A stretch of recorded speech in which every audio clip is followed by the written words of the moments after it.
שלום הראל. אהלן, ערב טוב. ברוך הבא לפודקאסט של המכינה הקדם צבאית בבית אל. ברוכים הנמצאים.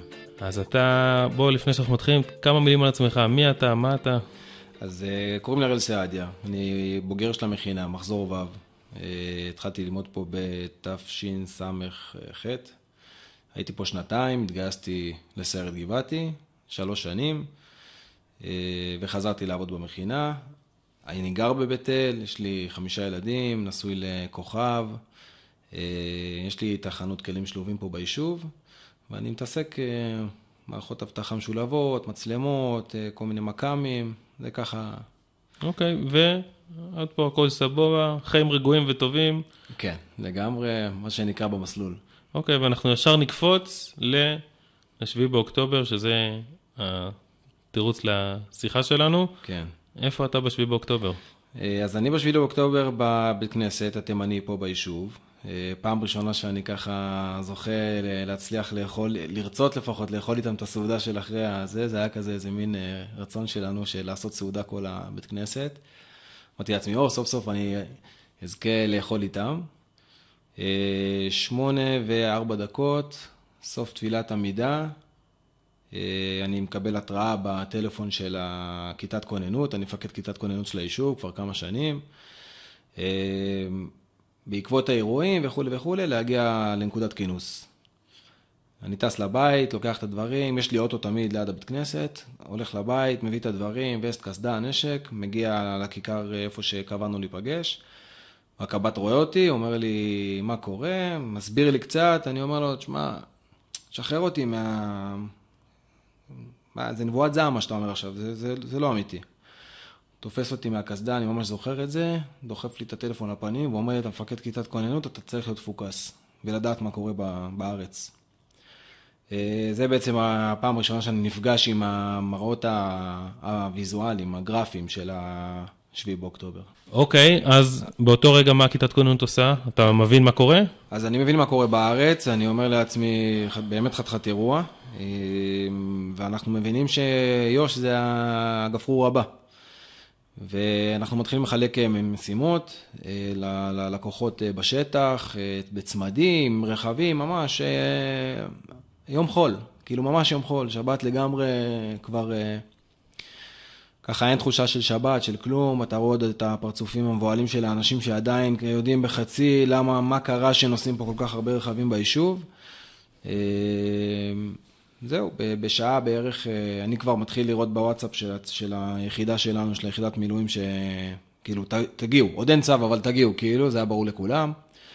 ב-10:30 אני מקבל הודעה מהמ"פ שלי, קח את עצמך ותעוף לבד. ובעצם אני מחכה עוד איזה שעה, שעתיים, לראות שביישוב באמת הכל זה, בסוף זה... זה הבית.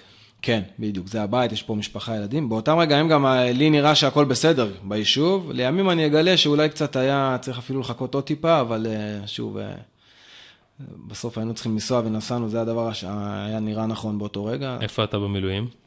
אז אני בגדסר של בה"ד 1, זה גדסר שמורכב כולו מיוצא סיירת גבעתי, פלחן, פלסר, עורב, מסייעת. אין שום קשר להיותי קצין או לא, אני לא קצין, אבל זה גדסר שמורכב מיוצא סיירת גבעתי. אוקיי, ואתה מפקיר, כאילו, את הכיתת כוננות בידי מחליף שלי, שאני אומר לו, תשמע, אני טס מפה, אני גם כותב בקבוצה הודעה, ואני יוצא מפה באמת. בינתיים מתחיל פה גיוס של מילואים והגמר וכאלה, ואני נוסע ליחידה, בדרך עוד קצת מתלבט בשער בבית קמה, אולי לחתוך לעוטף, ואני מבין שאין לי, אני לא יכול להשפיע שם בשום צורה. אתה כבר מבין מה קורה בעוטף? אני מבין מה קורה בעוטף, אני לא בטוח שאני מבין שזה את הממדים, כאילו אולי חשבתי שבאותו רגע זה כבר כן בשליטה. אני זוכר שגם היה שבת, אז כאילו נסעתי עם חולצה לבנה בכוונה. אמרתי לעצמי, תזכור ששבת, תזכור שחג היום. אז לא הייתי ברדיו והכל, מדי פעם נכנסתי לטלפון לראות דיווחי תנועה, לא ידעתי לאן זה מגיע, לא ידעתי אם זה עדיין, השטף הזה עדיין קורה. לצערנו זה עוד המשיך, עוד היה רק ההתחלה. אז אתה מגיע בשבת בצהריים, בשמחת תורה בצהריים, לבה"ד 1, אני מבין, נכון? נכון. לנקודת הכינוס, מישהו כבר יודע להסביר מה קורה, מה המשימות? אז לא, אז אף אחד לא יודע להסביר מה קורה, מה המשימות. אני רס"פ של הפלוגה בשבע שנים האחרונות. אני רואה את כל האנשים, כל הצוות, אני בשעה 3 מגיע לשם, ואני רואה את כולם, סמ"פ, מ"פ, מג"ד, כולם, ממש כולם, המ"פ כבר יושב עם מפות והכל, אנחנו מבינים שהם מורידים לנו משימה, אבל עוד אף אחד לא יודע מה קורה, כאילו, אין מפתח, יש מפתח, כן לתת לנו ציוד מהחירום, לא לתת ציוד מהחירום, כאילו, גם בצבא ככה היה... כלומר, לא מבינים עדיין שזה לא ברמת ה... חושבים שאולי אפשר, אולי לא צריך לפתוח את החירום, כאילו, אולי זה לא צריך בסוף. ואני זוכר שהיינו שם, אחרי שכן הצלחנו להוציא את כל הציוד, אנחנו אומרים, טוב, איך יורדים לעוטף? אתה לא יכול לנסוע שם ברכבים פרטיים, בשלב הזה לפחות, כי כבר היה חסמים, אבל צריך להגיע לשם. והמ"פ שלי אומר לי, סעדיה, לך תביא אוטובוס. אני עולה למעלה לש"ג, אני רואה איזשהו נהג, אני אומר לו, בוא לפה, אתה מעכשיו איתי צמוד אליי, לוקח אותו, מעיף את הש"ג שם, אומר לגברת, אנשים שוחטים אותם שם בעוטף, אני מצטער, אבל צריך קצת להיות ארס לפעמים. לוקח אותו למטה, מחביר אותו למ"פ שלי, המ"פ שלי עולה איתו יחד עם כל הפלוגה, ונוסעים לרעים. אנחנו עכשיו מדברים על יום בשמיני לאוקטובר. כבר כאילו... כלומר, כבר עובר... בוקר של שמיני לאוקטובר. כן, עובר משהו כמו 12 שעות, 16 שעות בערך, משהו כזה. ואז באמת הפלוגה נוסעת לעוטף, מגיעה לרעים, עוד יש קרבות, עוד התקלויות, וכל מה שקורה שם בעצם על הכבישים עדיין קיים. כאילו, כל מה שלא ניתן להציל עוד שמה, כל מה שמת עוד שוכב על הכבישים, כל המכוניות עוד הפכו לעמדות. זה משהו שמתחיל לחלחל כן. ברמה הרגשית? כן, כן, כן, ממש כאילו, משהו, אתה לא מאמין למה שאתה רואה. אתה רואה, אבל אתה לא מאמין. אז כאילו אתה מאוד מוכוון משימה ומוכוון מטרה והכל, אבל אתה לא מאמין שזה מה שאתה רואה. ומה המטרה? המטרה להציל כל מה שאפשר. אנחנו מבינים שזה לא רק ביישובים, אנחנו מבינים שיש מסיבה, יש שמועות על מסיבה, יש שמועות על עוד מסיבה, לא יודעים מה קורה. אתה הולך, רואה פתאום סוואנה של ימ"מ מפויחת, ואתה אומר לעצמך, אם הם במצב הזה, מה אנחנו? ואתה מבין שאתה חייב להיות חד, ואתה חייב להיות הכי מקצועי שיכול להיות. אני נסעתי שם ברכב הפרטי שלי, ליוויתי אני ועוד 2 אמרים, ברכב, לא הפרטי שלי, ברכב של העבודה, 4 לוחמים בהגדרה בכל רכב, וממש קנים על החלונות, קנים של הרובים על החלונות, ופשוט מחכים לשחרר כמה שיותר את הנצרה מתי שנצטרך, ומבינים שזה 360 האירוע. זה יכול להיות מלמעלה, מלמטה, מכל כיוון. ולאן מגיעים? מגיעים לרעים. לעובדה? לקיבוץ. לקיבוץ. מגיעים לקיבוץ, אני זוכר שאני נכנס ככה בין המכוניות החרוכות, השרופות, אני רואה שם חייל מהסדיר של סיירת גבעתי, מבסוט כזה, מחייך, עושים איזה מאץ' קטן כזה בינינו, פלחן, נותנים כיף, חיבוק, ממשיכים הלאה. נכנסים לקיבוץ, הפלוגה כבר מתחילה לפי צוותים להתחלק, יש להם כל מיני גזרות, כל אחד יש לו גזרה משלו. נכנסים לתוך הבתים, בבתים אתה מסתכל ואתה אומר, מה קרה כאן? מה עשיתם כאילו? מה עשיתם? אתה רואה ירי בכל בית, כמות אדירה של יריות, של ירי, של חלונות מנופצים וכתמי דם וכו'. ואתה אומר לעצמך, תשמע, זה קרה, זה אשכרה קרה. ואתה אומר לעצמך, תשמע, אני לא לימדו אותי להילחם במקום כזה. אני לא יודע להילחם במקום כזה. אנחנו לא יודעים להילחם בתוך קיבוץ יהודי. לא יודעים, זה שטח אוהב, זה לא שטח אויב. אני לא אמור להילחם פה. וגם אז המשמעות היא שכל בן אדם יכול להיראות מחבל והוא לא. והמשמעות היא שכל כדור שלך שאתה לא פוגע במחבל, אם יהיה, זה יכול לפגוע במישהו אחר. ואתה נכנס שם לאירוע שהוא מטלטל מאוד. עדיין יש תושבים בקיבוץ? הוציאו את רוב התושבים מהקיבוץ, הקיבוץ נסרק אבל לא טוהר. כלומר, יש עדיין מחבלים בקיבוץ, יש עיקונים של מחבלים בקיבוץ, יש התקלויות גם בקיבוץ. אנחנו עוברים שם 2 התקלויות, פצמורים של הקיבוץ, עוד נופלים פצמרים סביבנו. מחבל שיוצא גם מהשיחים שם די מהר תופרים אותו, אבל הוא כן מצליח להגיע לאחד החיילים ולדקור אותו בצוואר, ברוך השם יצא מזה די בקלות, פצמ"רים שנופלים שם ועושים קצת בלגן, אז הקיבוץ עדיין לא מתואר, הוא נסרק אבל הוא לא מתואר. ואז באמת אנחנו רואים תושבים שלא רוצים להתפנות, אני זוכר שאני נכנס לאחד הבתים עם החפ"ק, אז אמרתי לך הייתי רס"פ, אני נכנס עם החפ"ק לאחד הבתים, רואים שם אישה בת בערך 65, והיא מסתכלת עלינו, בדיפולט שלה אתה רואה שכאילו כשהיא רואה חייל אז לחבק ולהוציא עוגיות ותה, אבל היא מסתכלת עלינו והיא אומרת לנו, איפה הייתם? ואתה מסתכל עליה ואתה אומר, תשמע, כאילו מצד האמת איפה היינו? היינו בבית, ובשמחת תורה שלנו, בחג שלנו, אתה לוקח את כל האחריות עליך, למרות שאתה יודע שלך כחייל, כאילו כחייל, בטח כחייל מילואים, שהרגע קפץ, באמת אין, אבל אתה עכשיו הצבא, ואתה מייצג את הצבא. והיא מבחינתה, איפה הייתם? ואני, סתם, זה רגעים כאילו שבאותו רגע זה חשבון נפש גם, כאילו, אולי לא צעקנו מספיק, אולי לא דיברנו על זה מספיק, אולי לא האמנו בזה מספיק, לא התאמנו לזה מספיק. וכן, איפה הייתם? זו שאלה שהיא גם מלווה, היא יושבת בראש, איפה הייתם? ויש לך תשובה לשאלה הזאת? או שזו שאלה שצריכה להישאר פתוחה? אין לי תשובה לשאלה, אני אגיד בכנות, אין לי תשובה לשאלה, אבל יש לי ממנה הרבה הפקת לקחים. אני לא יודע איפה הייתי, או מה עשיתי לפני, אבל אני יודע שאני לקחתי מאז את הדבר הזה אליי, לבית, ל400 שלי, או לצוות שלי כשהייתי בעזה, שאני יודע שלא יכלו להפתיע אותי כשהייתי שם, ואני יודע שהייתי הכי מקצועי בכל רגע נתון, ואני יודע שהיום הציוד שלי מסודר בצורה הכי טובה בבית, ואני יודע להגיד שאם יקרה חלילה עוד מצב שאנחנו נצטרך להגיב ככוח ראשוני, אני אהיה ואני אגיע ואני אהיה הכי מקצועי, ואני חושב שבסוף מבחינתי זה הפקת לקחים מסוימת, אני לא בטוח שיש למישהו שאלה איפה היינו, בטח לא לנו, האנשים הפשוטים שחיו את זה, אני לא מסיר אחריות, אבל כן, אני חושב אנחנו לפחות צריכים להתעסק. אוקיי, אנחנו קופצים לשלב הבא, אתה נכנס לעזה. מתי זה קורה? אז בסוף, אנחנו באמת בהתחלה מקבלים איזושהי משימה של הגנה על קיבוצים. אנחנו מאוד מתוסכלים מזה, מאוד מאוד מתוסכלים מזה. כי זה לא מגניב.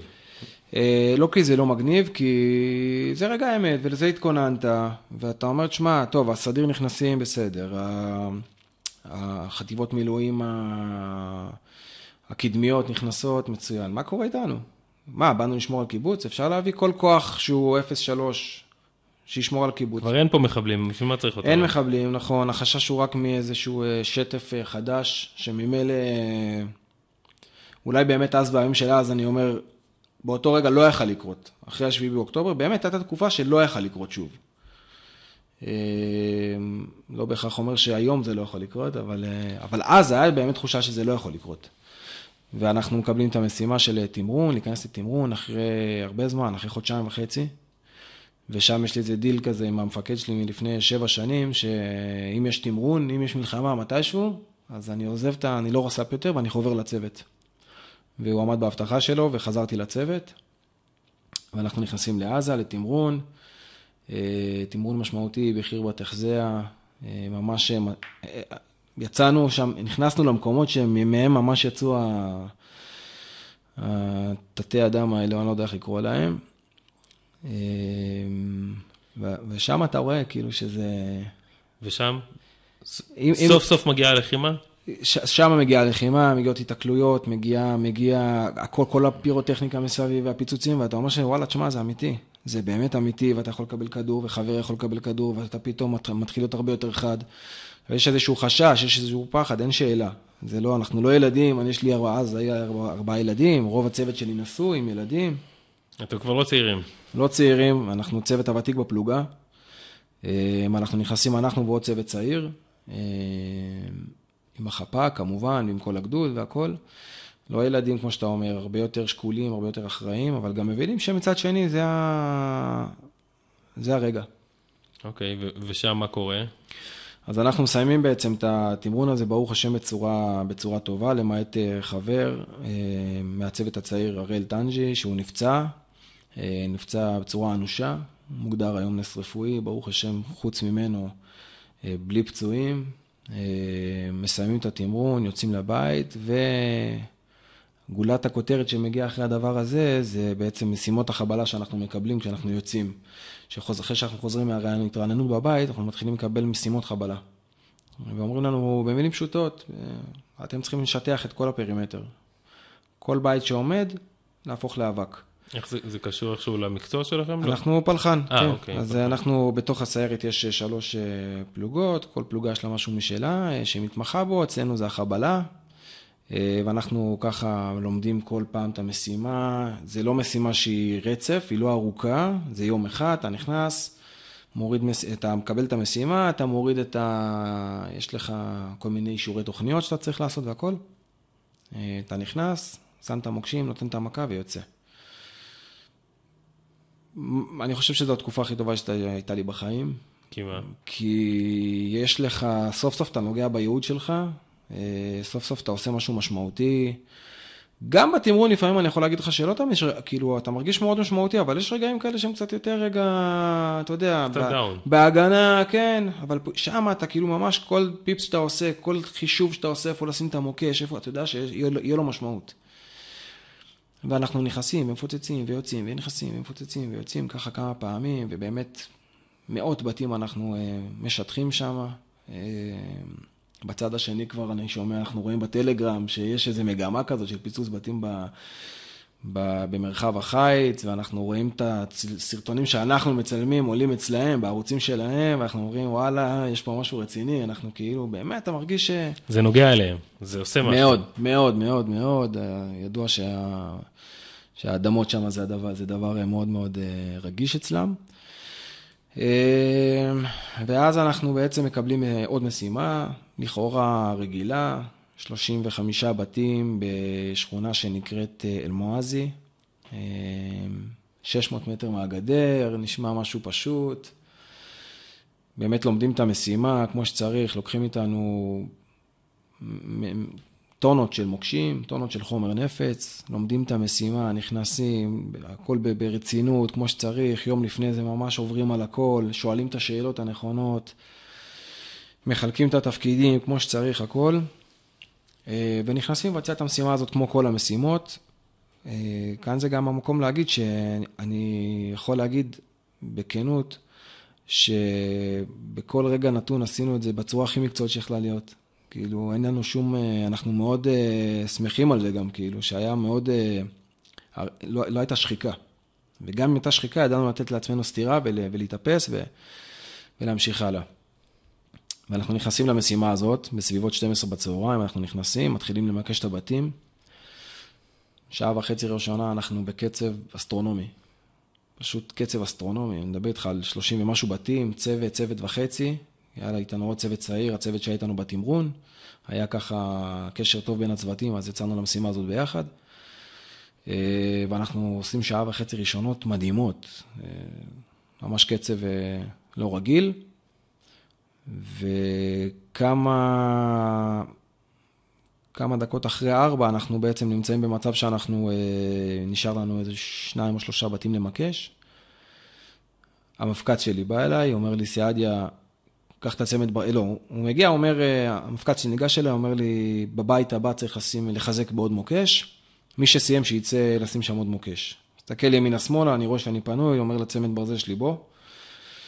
אני יוצא איתו, הולכים לבית, נכנסים לבית הבא, אני מרים מוקש, אני שומע פיצוץ,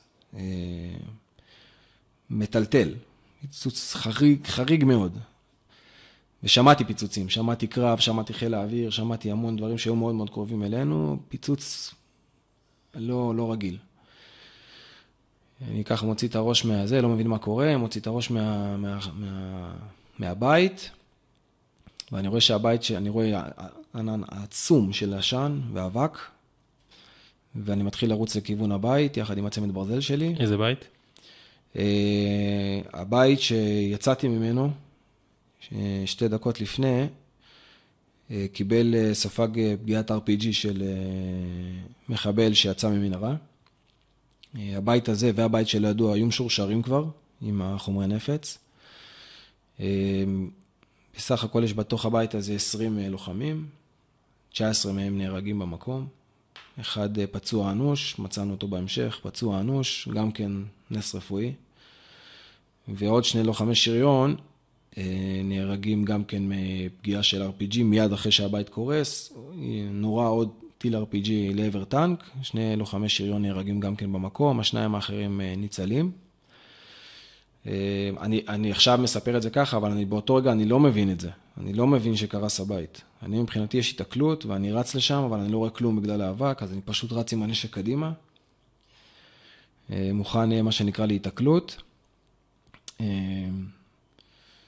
וכשאתה מגיע לבית ושוקע טיפה אבק, אתה מבין מה קורה, אתה מבין שהיה פה קריסה של 2 בתים. אז שוב, 19 לוחמים הרוגים בתוך המבנים, אחד פצוע אנוש. ועוד 2 לוחמי שריון מה-RPG השני, אנחנו מתחילים לעלות על ההריסות, מתחילים ככה להזיז ממש בידיים חשופות את כל האבנים והברזלים והכל. וככל שאנחנו מרימים יותר אבנים, וככל שאנחנו מסתכלים ככה מתחת להריסות, אנחנו מבינים את הממד של הדבר המטורף הזה שקרה לנו עכשיו. 5 מתוך 19 הרוגים שהיו בבתים, זה חבר'ה מהצוות שלי. כשאני אומר צוות, אני אומר היכרות של 15 שנה, חתונות, בריתות, נסיעות לחול, בקליקה החילונית יותר אפילו גם סיבות רווקים, ממש כאילו אין חברות כזאת בשום מקום. צוות שאנחנו ביחד מהסדיר, 15 שנה, אנחנו מבינים שהם, אף אחד לא יצא משם בחיים. וההחלטה שאנחנו מקבלים שם, זה אנחנו לא יוצאים מפה עד שלוקחים איתנו את כולם. באיזה מצב שהם לא יהיו. ואנחנו מתחילים לחלץ אותם, ואנחנו מתחילים שם לעלות על הריסות, ולנסות למשוך, ומוצאים עוד גופה ועוד גופה, וגם דברים שמפאת כבודם, אי אפשר כל כך להגיד ככה, בטח לא בזה, אבל זירה מאוד מאוד קשה.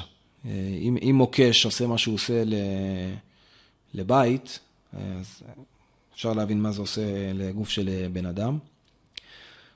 זירה מאוד מאוד קשה, אבל הצוות בצורה מדהימה, אנחנו באמת עובדים שם, מנתקים את הרגש, או שעובדים יחד עם הרגש, אני לא יודע להגיד לך איך זה קרה, מה היה שם, אבל אני יודע שעשינו את הכל בשביל להחזיר את כולם לבית, וכשסיימנו את זה, משהו כמו אחרי 10 שעות בערך, זה היה חילוץ מאוד מאוד ארוך, 10 שעות שאנחנו מחלצים מתחת אש, מאות אנשים מגיעים לזירה, גם יש שם מטוסי קרב מעלינו שחגים ושריון שמפציצים פשוט כל דבר שזז, לעשות לנו איזה מין מעטפת כזאת שנוכל לעבוד בנחת, ומלמעלה יש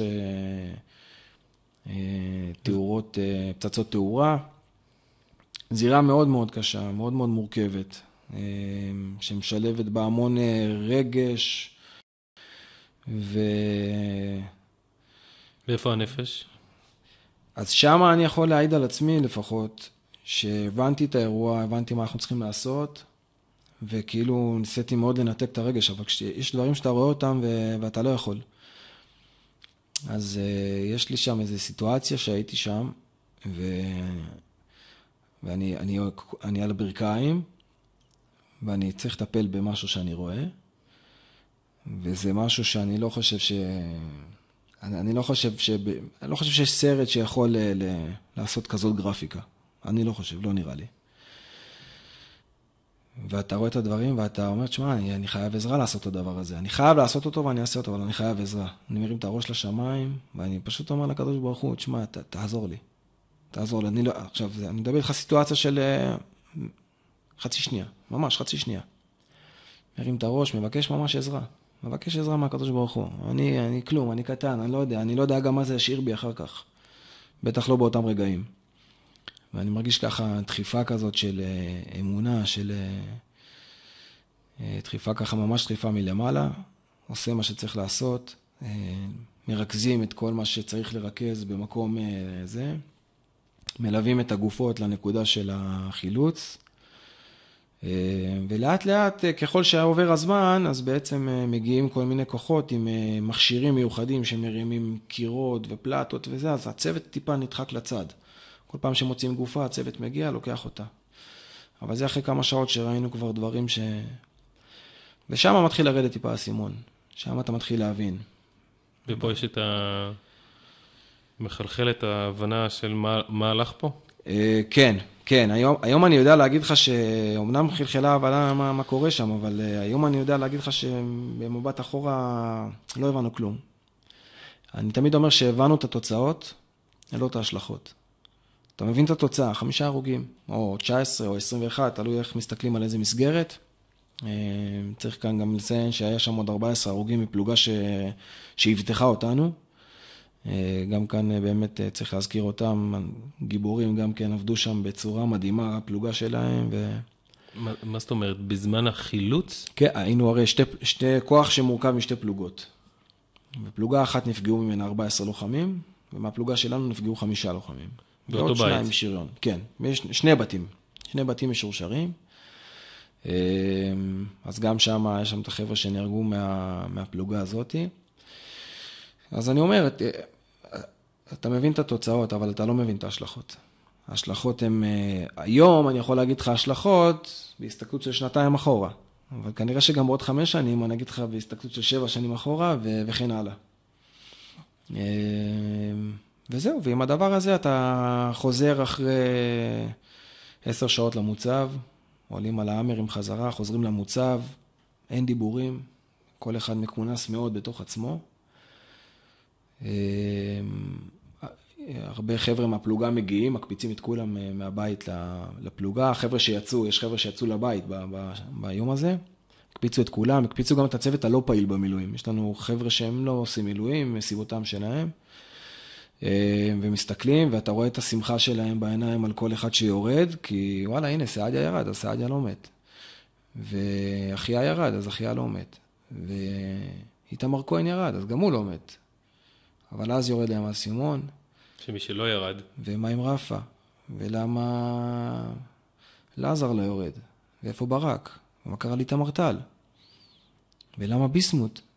ואז מתחיל לחלחל ההבנה, אנחנו אפילו לא אומרים את השמות. הם פשוט מבינים שמי שלא ירד נהרג.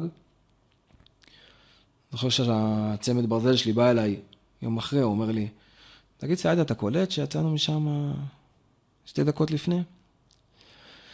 אז אני אומר לו כזה, תשמע, זה מן אללה, עזוב אותי, אני לא מתעסק בזה. אבל אחר כך היה בי איזה מין תחושה כזאת של, מה זה הביטול הזה? מה זה, איפה התודה שלך? קראת טוב. נכון שהאסון קרה מה שקרה, אבל גם ברמה הפרטית שלך, גם היה פה משהו שהוא ניצלת. ככה משהו שמאוד טלטל אותי ב-12-24 שעות הראשונות של אחרי האירוע. וזהו, ומתחיל מרתון של הלוויות. 5 הלוויות ביומיים. 5 ניחומי אבלים. קופצים מבית לבית. ואנחנו אומרים, אנחנו מוסרים את הנפש עכשיו כדי להיות עם המשפחות, כי אנחנו נטפל בעצמנו אחר כך. אנחנו גם ביחד, אנחנו צוות, אנחנו חזקים.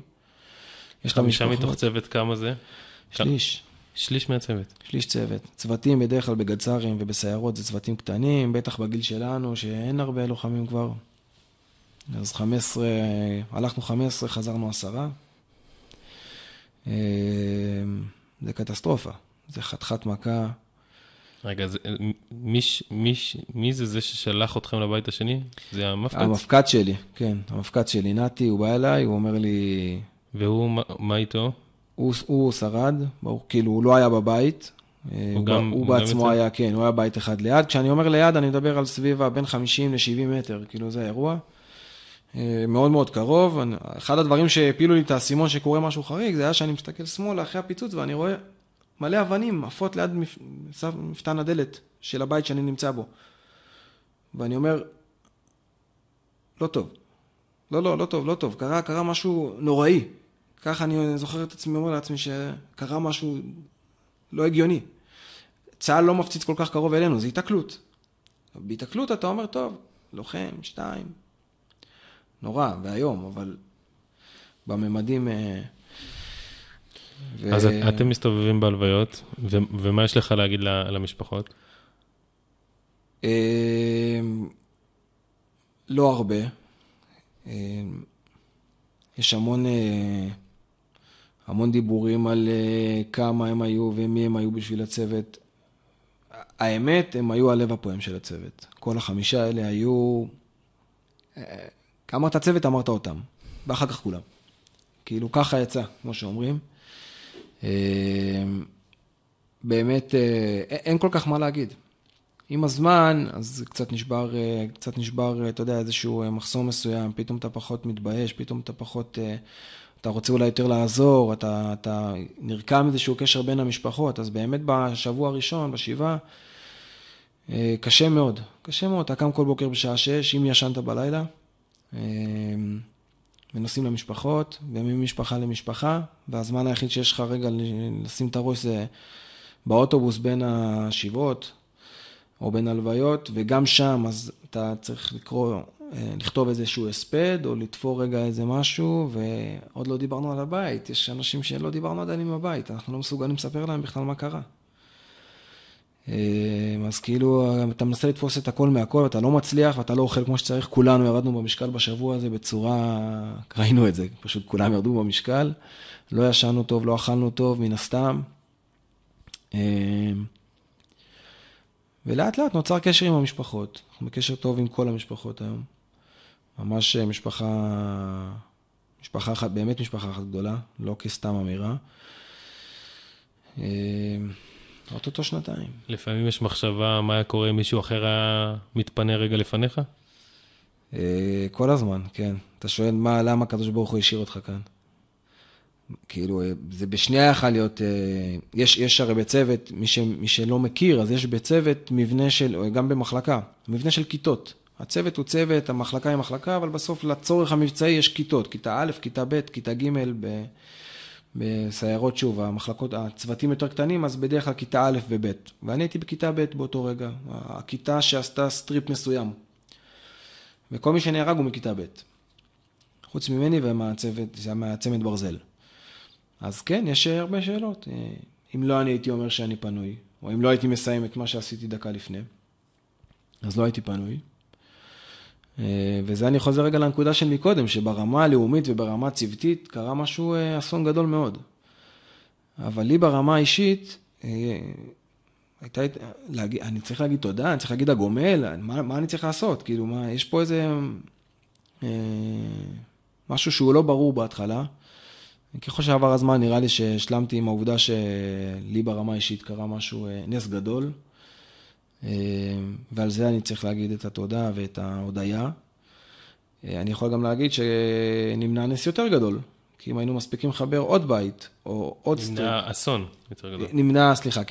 אני יכול להגיד שנמנע אסון יותר גדול, כי אם היינו מספיקים לחבר עוד בית, או עוד שני בתים, או זה, גם יכולנו להיות באירוע של, ואני לא מגזים, אירוע של 100 הרוגים גם. אז איך אתה מסתכל על זה? בתור אסון, או בתור אסון אבל? לא, זה אסון, וזה נס. לא אבל, אין אבל. זה לא סותר? זה לא סותר. איך? אני חושב שפשוט, קודם כל, אם מסתכלים ברזולוציה של פרט ושל כלל, אז ברמת הפרט לי קרה נס. קרה לי גם אסון ברמת הפרט, כי איבדתי 5 חברים הכי טובים שלי. ראיתי מראות שאני עד היום הולכים איתי לכל מקום. החיים שלי קיבלו שינוי מטורף מאז. חוסר יציבות בהרבה דברים. יש פגיעה משמעותית בהרבה מישורים בחיים מהדבר הזה. המשפחה שלי שילמה מחיר כבד. אז יש לי גם ברמה הפרטית שלי, יש פה גם נס, ויש פה גם אסון.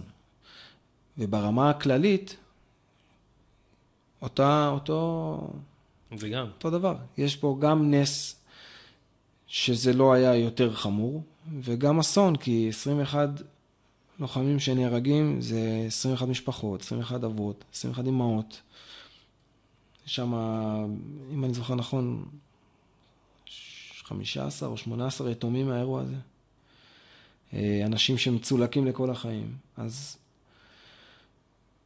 אחד הדברים שאמרתי לעצמי שם, שהייתי על הברכיים, זה מה שהיה היה. מה שקרה, קרה כבר. ואי אפשר להחזיר את הגלגל אחורה. אז לפחות לנסות לראות מה אפשר לקחת קדימה, ואיך אפשר להתקדם עם זה. וזה קשה, וזה לכל החיים. כשאתה נזכר באירוע כל כך קשה הזה, זה מחזק אותך או מחליש אותך? זה מחזק אותי מאוד. כי מה? כי, בוא נגיד הפוך, זה לא מחליש אותי בשום צורה. למרות שחברים כל כך טובים... כן, למרות שהם נהרגו, למרות שהיה שם באמת אירוע שהוא טלטל את עם ישראל, אני זוכר את השבוע שאחרי זה. בסוף הלכנו למשימה הכי צודקת שיש, הכי נכונה שיש. לא באנו להרוג ולעשות סתם דברים שאנחנו לא אמורים לעשות. באנו להילחם. באנו להשיב מה שנקרא, מנה אחת אפיים, מה שנקרא. באנו לשמור על עצמנו, על העתיד שלנו. קרה מה שקרה, זה מלחמה. הלוואי וזה לא היה קורה. אבל בהינתן והאירוע הזה קרה, אז ללמוד ממנו. ואני אומר, יש כל כך הרבה אירועים בהיסטוריה של עם ישראל, ששוב, הלוואי והם לא היו קורים. אבל בהינתן והם קרו, אז אנחנו צריכים ללמוד מהם. מה אתה לומד מהאירוע הזה? קודם כל, אני לומד על רעות. אני יכול להגיד לך שאנשים שמה נתנו את שעות השינה שלהם, נתנו את הבריאות הנפש שלהם שם. יש לי חברים שהם לא בקו הבריאות, שהם שילמו מחירים מאוד מאוד מאוד יקרים על הדבר הזה, ואם היית אומר להם לעשות את זה עכשיו שוב, הם היו עושים את זה עוד פעם. יש פה היבט של רעות מאוד מאוד מאוד מאוד גדול. כשאני ראיתי מה שראיתי ועשיתי מה שעשיתי, לא עשיתי את זה למישהו שהוא בהכרח דתי או מזרחי או ימני או חילוני או קיבוצניק או אני לא יודע מה. עשיתי את זה בשם עם ישראל. וזה הדבר הכי חזק שיכול להיות.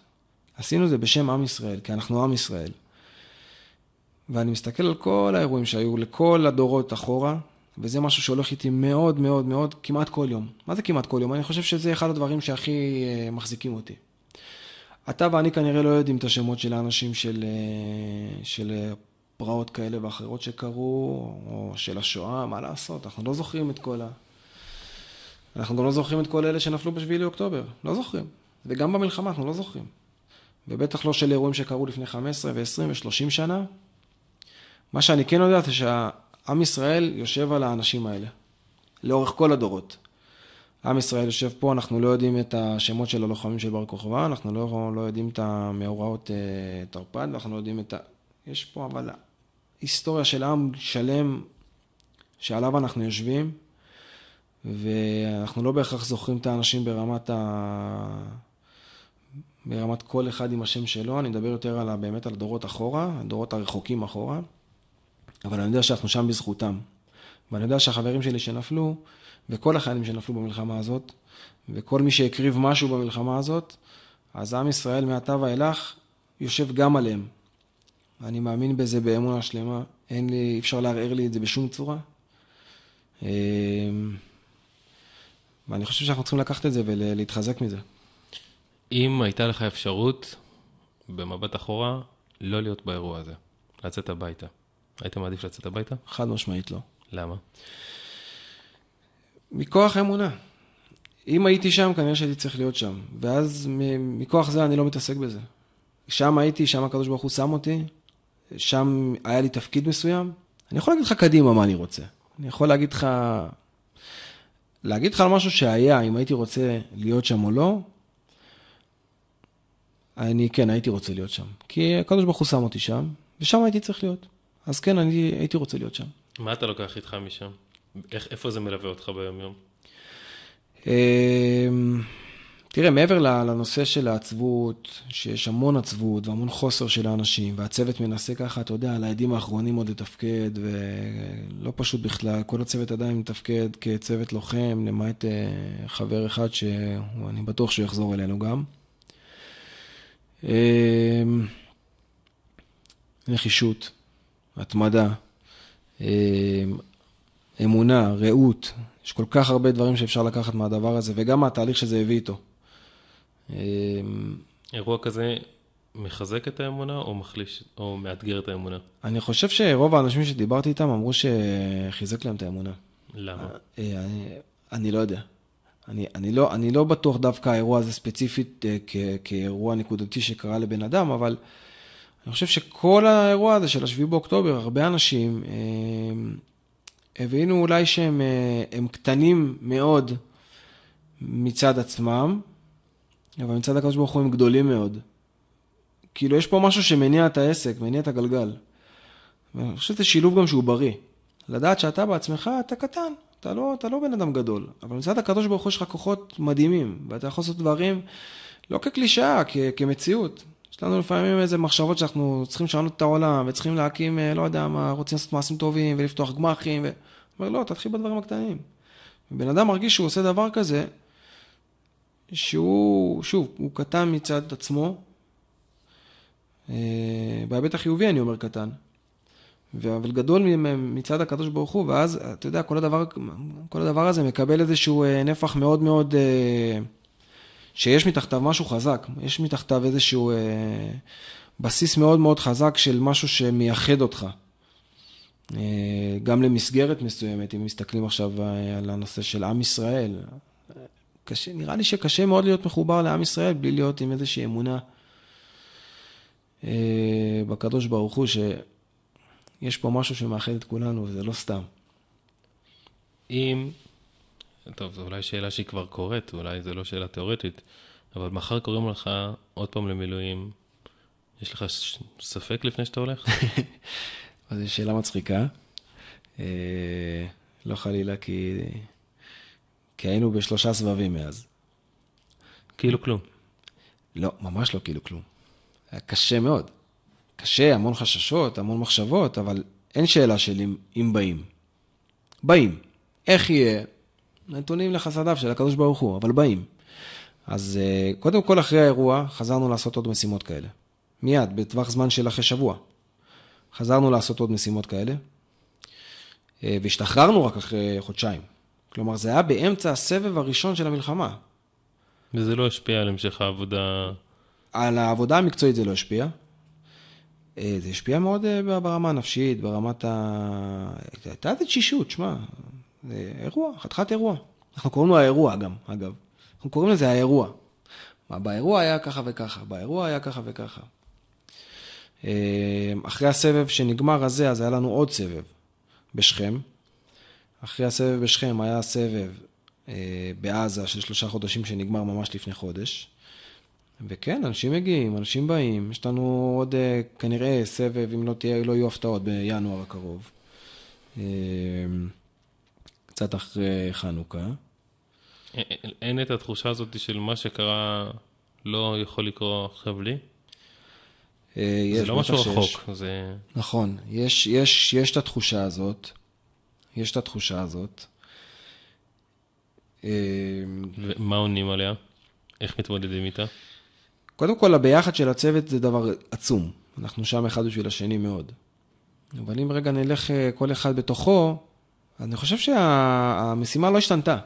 יש לנו חטופים, יש לנו, אני לא מתבייש גם להגיד, יש לנו את הכבוד שלנו.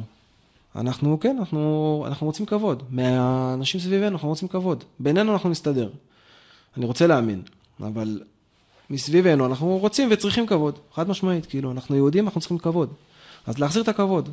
כשהלכתי בהליכה רגלית לתוך עזה, אנחנו נכנסנו רגלית, הרגשתי גאווה מטורפת, וכוח ועוצמה והכל. קצת הוריד אותנו הקטע הזה של למה זה קרה, אבל אני לא אשכח את התחושת גאווה והכוח הזה. שכן, אני באתי להחזיר את הכבוד שלי חזרה, חד משמעית. וזה יכול להיות בכל משימה, זה יכול להיות גם בשכם, במעצר בשכם. זה אותו דבר, זה הכל אותו חומר, כמו שאומרים. וזה אותו דבר בקו כזה או אחר, אפילו אם זה בעוטף, וזה אותו דבר במשימה בתוך עזה. כן, חד משמעית. הכל זה דבר אחד שאנחנו רוצים גם להחזיר את הכבוד. גם יש לנו את המשימות שלנו שהם נשארו להחזיר את החטופים בפרקט את החמאס, שלא יהווה איום, וכל המילים המכובסות האלה. אנחנו צריכים שהם לא יהיו פה. חד משמעית, וזה משימה, זה משימה שלנו. גם לדרוש את זה, גם כאזרחים, גם כחיילים, גם כמילואימניקים, כאנשים שאיבדו דברים בחיים ומשלמים מחירים כבדים. זה אחריותנו. עכשיו זה כן באחריותנו. אם זה יקרה שוב, אז אותה גברת מרעים ששאלה אותי איפה הייתם, על זה כבר לא יהיה לי תשובה. וזה אחריות שלנו גם כאזרחים, חד משמעית. בשאלה הנוקבת הזאת, איפה הייתם ואיפה נהיה, אנחנו נסיים פה. תודה רבה. תודה לך.